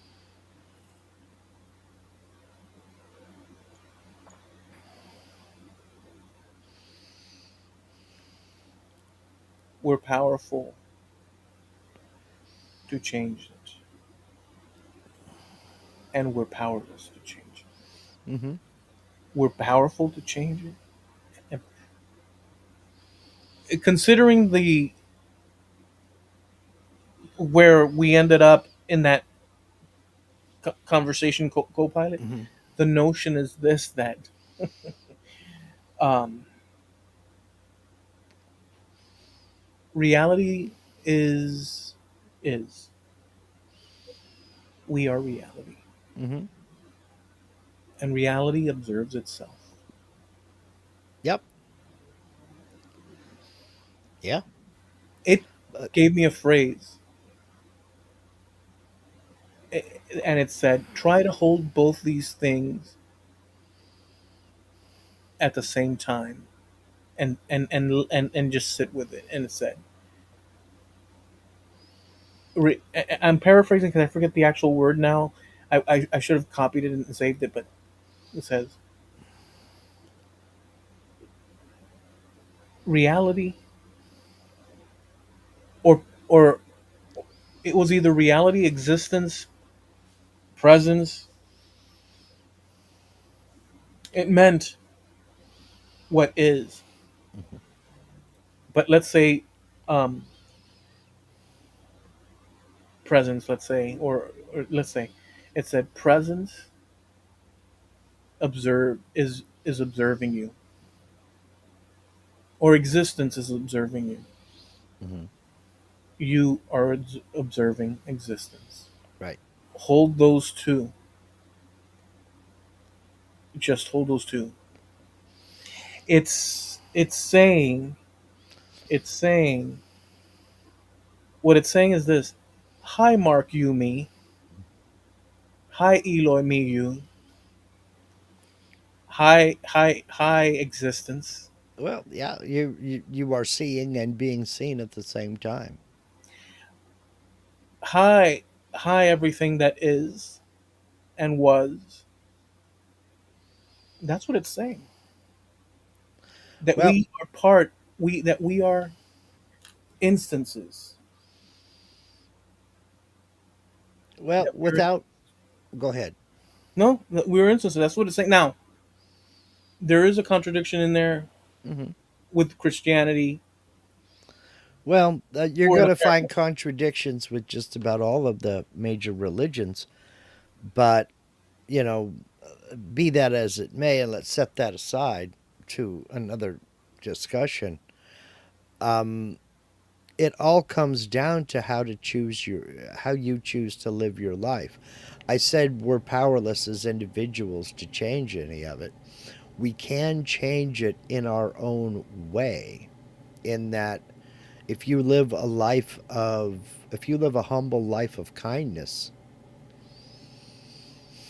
I think that does more to change the world than any amount of money or any amount of posturing on a soapbox will. You know, Say it in another way. if you walk around constantly with a chip on your shoulder, or you are that egotistical, arrogant SOB, you're not improving the world. Nobody is better for being yelled at, you know, just going about their job. Yeah, the pizza guy, he was 10 minutes late. He didn't do it on purpose. So cussing him out at the door doesn't do anything but make him later for the next guy, you know. But if you take the route of, hey, I get it, things happen, thanks for the pizza. You may have just changed an otherwise crappy night for the guy, you Well, know. you chose a moment to extend good, That's what I mean. If you live a humble life of kindness. but if you chose to do bad, Hmm. That takes away from the world. That doesn't make the world a better place. It doesn't make you a better person. Nobody is better for that. but but but what I'm saying is, if you chose to do bad to the pizza guy Hmm. out of frustration or whatever, Yeah. that pizza guy, I'll say it this way: your ability to choose whether or not Hmm. towards the pizza guy is the same ability that the pizza guy has to choose whether or not in a situation where he has that option as well. Yeah, that's what I mean. So, And and depending on the situation you're in, with the pressures exerted on you, hmm, and the final choice based on X number of pressures that Hmm. you succumb to, whether good or bad, it's still you, normal part Yeah, of human existence. and that's what I'm getting at. You have to live in the moment, and it's hard for some people to compartmentalize, like you're talking about. Yeah, you've got a bunch of pressures on you. Yeah, you've had a crappy day at work. It's not this guy's fault. He didn't do anything to you. So, if it's at all possible to set that aside, your crappy day at work and the boss is on your ass, and this report was late and all this other kind of stuff, and all the pressure that you got. Oh, Susie's got to go to dance recital and all this other good stuff.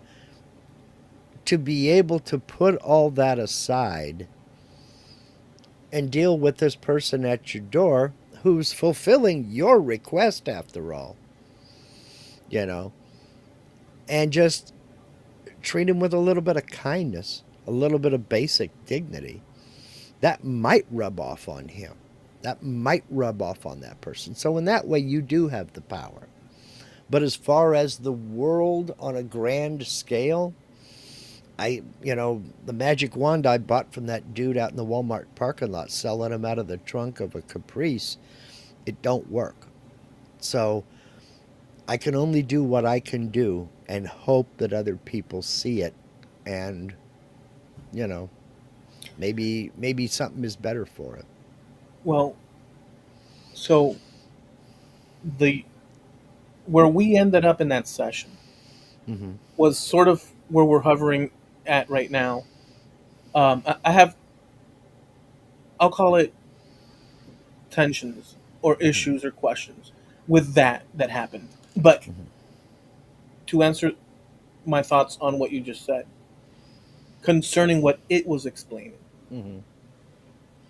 and remember, Yeah, by me asking questions, it took us in that direction. That's yeah. where we I ended don't up. get into the metaphysical, man. I don't get, and I very rarely get into the spiritual because I believe that's the most personal thing that you can have. So. And either way, I understand that, but Hmm. either way, um,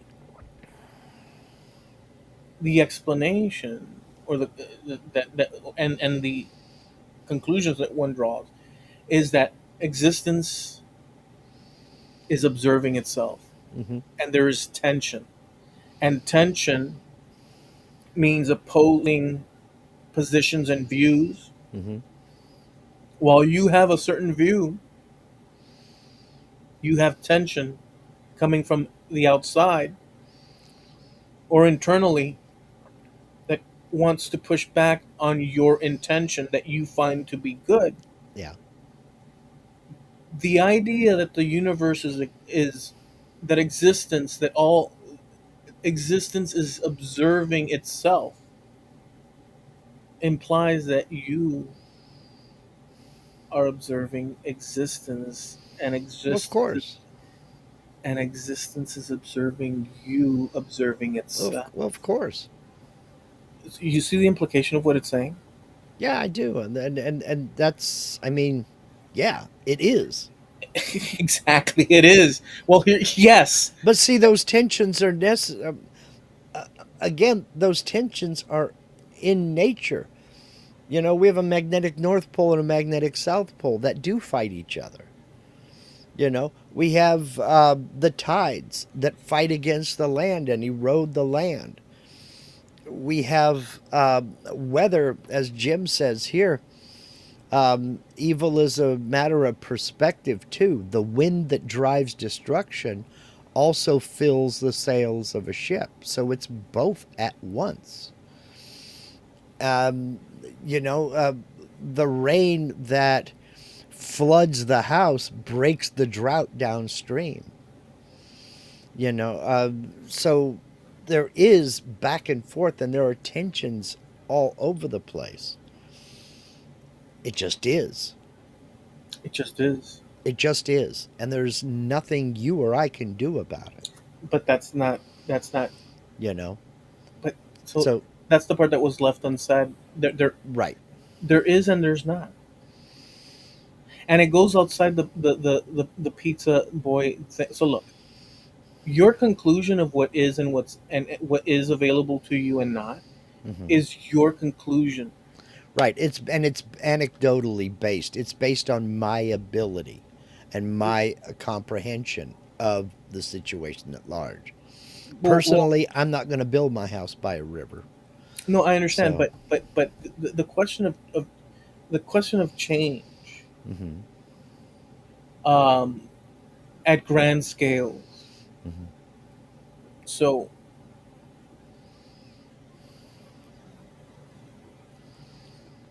what it's saying, the implications of what it's saying. It's like saying Tutankhamun hmm, is like what's this guy? Was it Thomas Paine? yeah, It's there like was a. Thomas Paine, give me liberty or give me death. Okay, no, that was yeah, that was Thomas Paine. Is like Billy the Kid is like Charlemagne, is like Fu Manchu, is like the observation. And so the tension. So the idea. The, so so basically, um, it flips a whole lot of stuff. So it returns to what is. Yeah. Now, with that said, with that said, I have to say this because now this is fundamental, at least for me to be clear. According to what I believe as the imperfect human being, Hmm. imperfect, flawed, acknowledged, truly, Hmm. sincerely. Yeah. Um,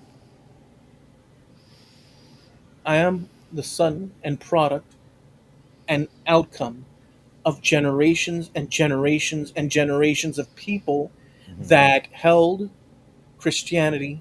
I'm going to say it, held Christianity, lived, died, believed, created community, struggle from Europe across the ocean here. This is what was, as far as I can document, and I can document it well.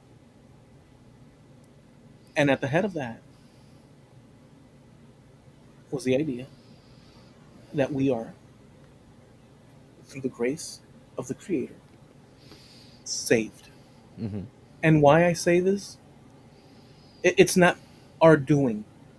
Accord, according to our tradition, it is He that gave up everything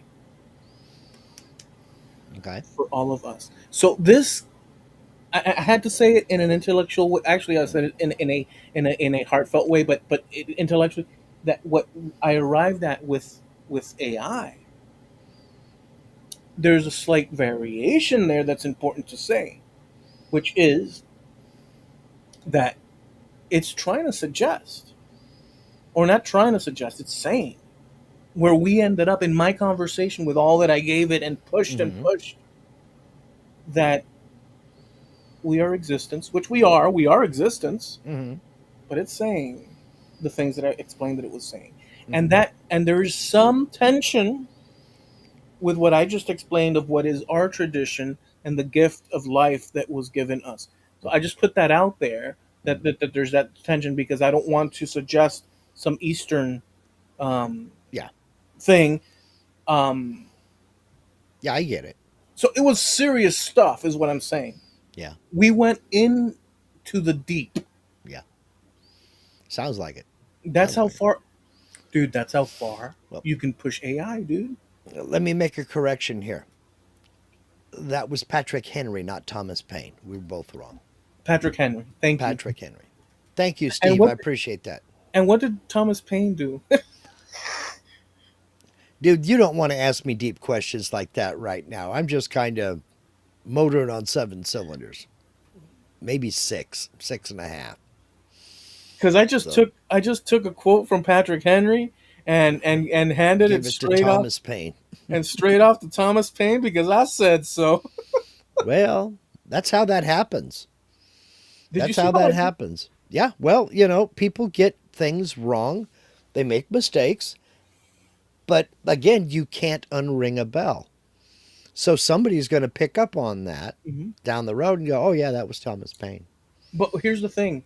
Here's the thing. I didn't hinge my because the use of that's another thing that the nitpicky stuff. Not, I'm not saying I'm saying thank you to Steve for clarifying, but like like within a conversation, if I didn't hang my hat on what was it, Thomas Paine, or was it Patrick Henry? Patrick Henry.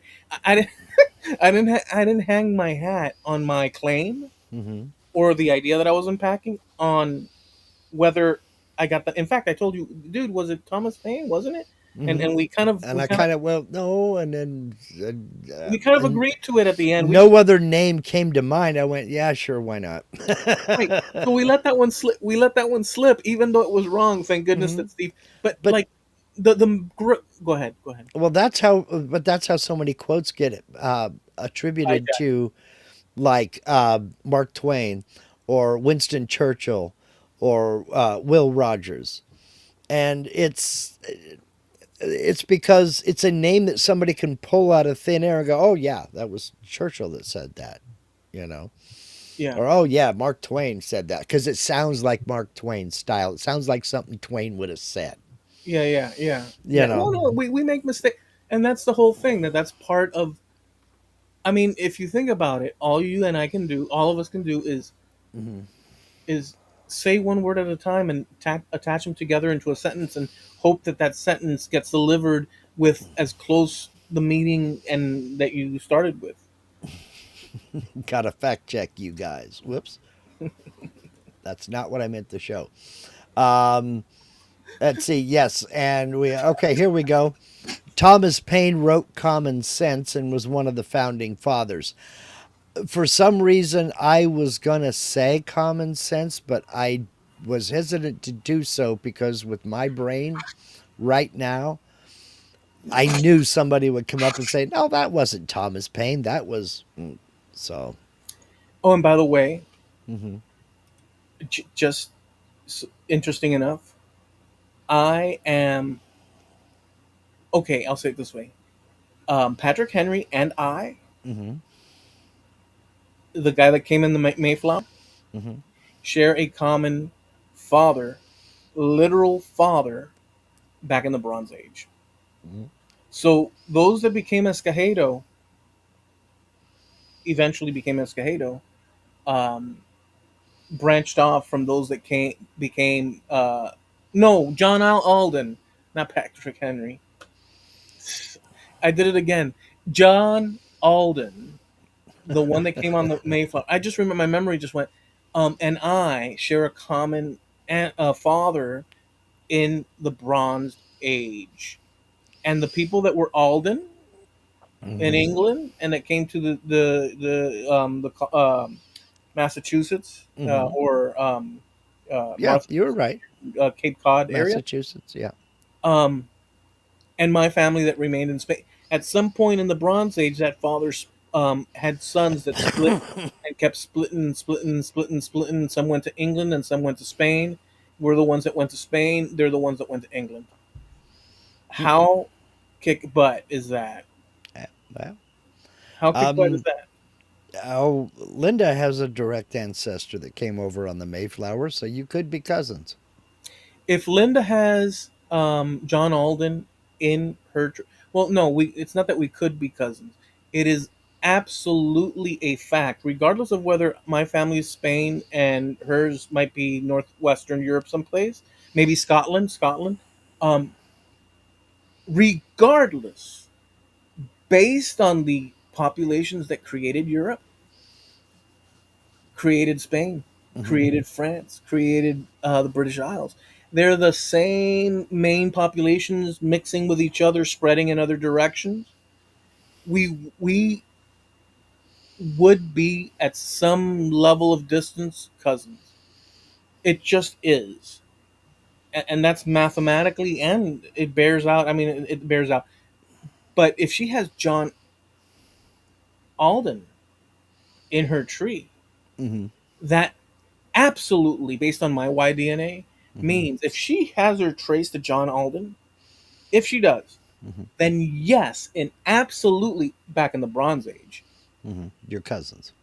we're cousins. Well, Absolutely. she's frantically typing to look up her family tree to remember who that was. So, I I expect some. now I don't know that for a fact because she's at the opposite end of the house from me. She may be off listening to something else by now, but It would be cool to know if she did, yeah, but I mean, obviously, it would be um back in the Bronze Age where we yeah. connect, Well, and oh, there's a long time ago. we were talking about misattributing quotes, and Jim Dockrell has one. Abe Lincoln said, "You can't believe everything on the internet."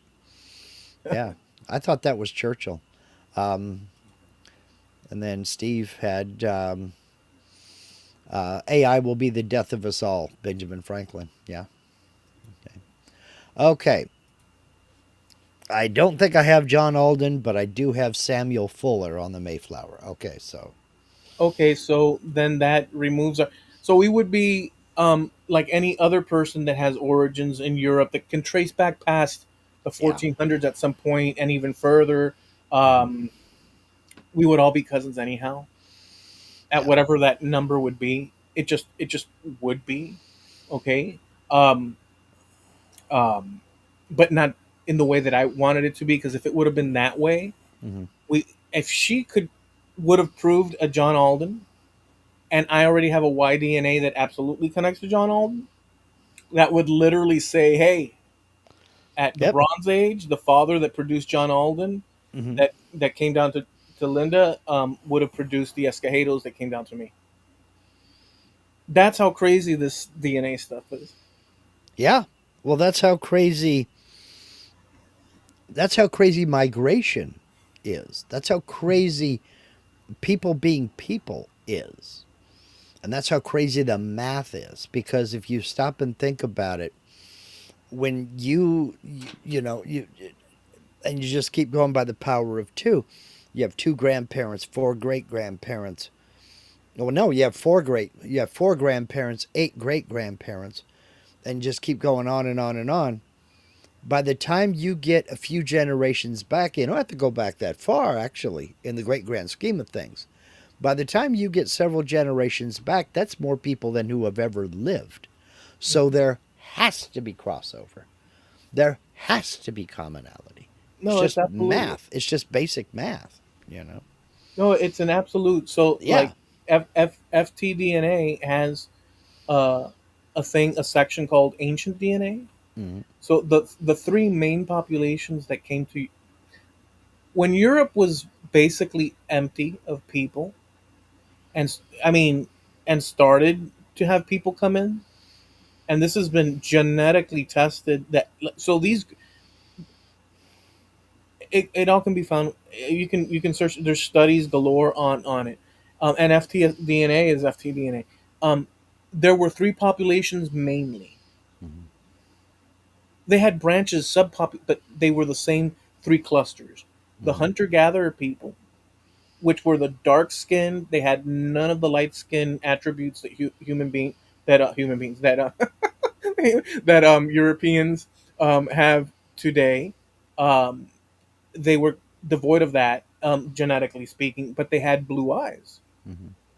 They were the hunter gatherers. I have about 29% hunter gatherer.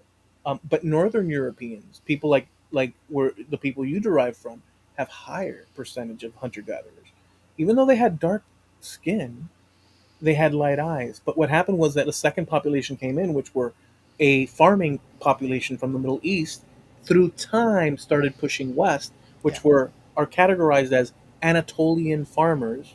Mm-hmm. They spread throughout Europe, and then they merged with these previous people across time, and then that started changing skin color. They still had dark eyes. Those people from the middle from the Anatolia had dark eye. They basically, I would be a good representative. My chart on FDNA, I have 62% Anatolian Mm-hmm. farmer I have 20 something, what are these people, and like 12% or something of the people that came later, which were the pastoralists from Ukrainian, Russian, Hmm. you know, areas, and they made the final mix. The people in the north had different combination percentages. The people in the south have different combination percentages, and then other populations started to. You had the caliphates and such coming in that Yeah. affected DNA to whatever degree it did. Um, you had the Mediterranean world, then you had the Northern European, the Eastern European world, but they all come from the same populations. And then across time, they started mixing with each other again and again and again and again. Yep. So we would all be cousins, like literally. We would, Yeah. sure, distant, but we come from the same populations, you know. Oh, Greg. He's your brother-in-law, and you know it. Um, it ain't heavy. He's my brother. Oh, but he's heavy too. He's kind of heavy, but that don't matter. I, I'm heavy. All right. I'm heavy. I gained back all the poundage Hmm. that I had lost last year because Hmm. of those damn Schneider's pretzels, dude. Blame it on the pretzels. I can't. I. You know what? I can't condemn you, dude, because I've had a thing with Utz cheese balls here lately. Oh yeah. Do you sometimes let them when you put them in? Do you sometimes let the? It's gonna be sound gross, but do you let the moisture? I'm gonna say as clean as possible. Yes, I do. Let them melt. That's where I Yes. was going. That's Yes. it's better than just crunching on them, right? Well, it depends. It's kind of 50-50. But You know. there's nothing like allowing for it to dissolve. Yeah. You have to savor the cheese ball. Become one with the cheese ball. What do you think would And have happened? I'm starting to look like a cheese ball. What do you think would have happened if you took a canister of Mhm. that cheese ball stuff and you transported yourself into the middle age England, and you were in a town area? You said, "Ladies and gentlemen, come gather ye round. I'm about to tell you guys. I'm about to show you guys something you ain't never seen." What do you think would happen? I would probably die of dysentery. Moving that to the side, imagine them even daring to see these glowing orange Neon orange little balls of joy. with Yeah. this little bit of residue powder that when you touch it, there's a Hmm. little bit. Yeah. And you end up walking around with orange fingers. You know, You know what I think would happen that. today? All throughout Europe, we would see images of Mark Lindsay holding these No, huge cheese balls on top no, of cathedrals, and whole philosophical groups that all coordinate to because it was the moment that the cheese ball no. became known. I think what would happen is at the end of that, after it was all done, I would go back to my buddy sitting at a table and there'd be a girl holding my seat. But what if I went at the same time and I was in another village and I was holding a box of let's say Twix candy bars? There would be conflict, and so today we would see archways with Hmm. cheese puffs and chocolate bars in Hmm. others. Yes. Two Twix like this, cross Twix, you know, Team Twix. No, you must respect the cheese ball. It's powerful. The foods and things that we think of like, oh, they're just at Walmart. Those are gifts. Steve says they would wonder what that fake cheese taste was. Yeah, well, there's truth there. Salty but delicious. They Delicious. would probably kill you for being possessed of the devil. Yeah, well, yeah, there's some of that. Oh, so you're saying that they would toss the canister in the river. I don't think so. I think that the monks would take it back to the monastery and they say, we got rid of them. Now we can have this to ourselves. That or they just dump the cheese balls on the ground and enjoy the plastic jar going, what the heck is this? It's not a jar, it's more of a canister kind of a thing. You're saying they wouldn't eat it? I know you're joking, but Well, they might, but I mean, I think the plastic would do more than the cheese balls would. I don't know. So you know the movie, what was it? The Viking one. Remember that we like the funny one, Oh, Norseman? Norseman. Do you remember that episode where they had the slave guy and they were in the woods and they were sitting in the round, handing him like mushrooms to see which ones were not poison or not. Yes. You remember? And they were like, "Okay, try this one. Maybe this one. Try this one." And then he was like, "Are you sure?" And he tasted, and when he survived, it's such a classic, dude. It's so Yeah. good. Yeah. Yeah. I still want to know who the first guy to eat an oyster was. Oh, Because it's not appetizing at all. Pop that thing open and go, oh, yeah, let me eat that. No, sorry. Looks like it fell out of an ox's nose. it's gotta be a weird one, dude. Yeah. Sea crustaceans. Yep. Linda says she also had an ancestor that was the first governor of Jamestown 40 years before the Mayflower. Okay, so she had to one up me on that. My family goes back a long time in North America. Well, she did it. And that's direct line. Yes, that's direct line that she can document. Yes. Imagine all the people that branched out from those people back then. Oh God, yes. In 200, no, 300 years, about. Yeah. Well, that's 1620, I believe. Well, Jamestown was earlier than that. We're talking 300 years or something like that. Yeah, roughly. Roanoke was the first one, and that failed. Yeah, and they still don't know what happened to those people. Then it was Jamestown. Hmm. Yeah. Yeah, yeah. I looked into that history, especially the Mayflower sailing. Nothing better than Hawkins cheesy. See, we don't have those down here, Greg. See, and that just shows the Canadian attitude. We gave you the Slurpee and you didn't give us the Hawkins cheesies. What's up with that? Huh? Huh? Huh? I don't even know what that is. I don't know. Sounds foreign to me. Well, yeah. All right. About ready to land this plane? Yeah, All right. You man, we went everywhere. I've been everywhere, man. Well, we hope that you enjoyed the magical experience. I should have never shown you that.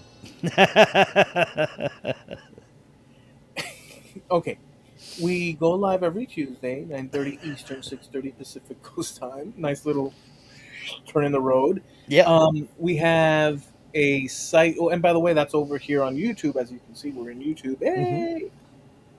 Hey, Trampled Underfoot podcast show here on YouTube. We have a site over on Facebook. Catch our posts and videos and links and pictures and such. I think Mark was going to post something. I forget exactly what it Yeah, was at I this was point. going to post the Dave Draymond video, if I can find it, of him stopping the show and talking to this kid to kind of let him know everything's okay. We also have a website. I don't know. I went into this weird. I almost went into some sort of German. We've also have a website. I don't know why I went into that direction, but That's easy uh, for you to say. I don't know why I did that. We also have a website, trampledunderfootpodcast.com, and you can catch past episodes over there. And we're sponsored by. Harneal Media. Boy, these things are slow. I got to see if I can adjust the timing on them. Probably can't. But what isn't slow is Steve over at Harneal Media. I swear to God, sometimes sometimes he has the problems fixed before I find them. And I don't know how he does it. I don't think he sleeps. I know he never leaves the house except maybe to go out to the mailbox. But if you want that level of service, Horneo Media is the only person that I'm ever going to refer you to. If you're looking for a website, maybe you want to set up a web store, you want to offer your products and services to the public at large without paying commissions, without paying listing fees, and without having to worry about your competition being advertised on your page. You can get away from all of that with a website. Sorry, Keep pushing it. It'll get better. sorry. I was waiting. Continue. I'm sorry. That's harnealmedia.com. HARNEAL media.com, sponsor of the Trampled Underfoot podcast.com.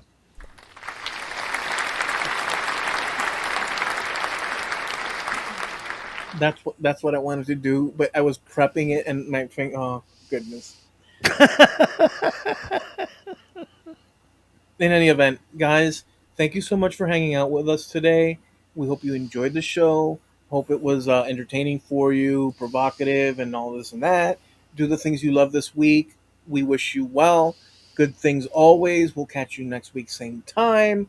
We are definitely out of here. Peace. See ya.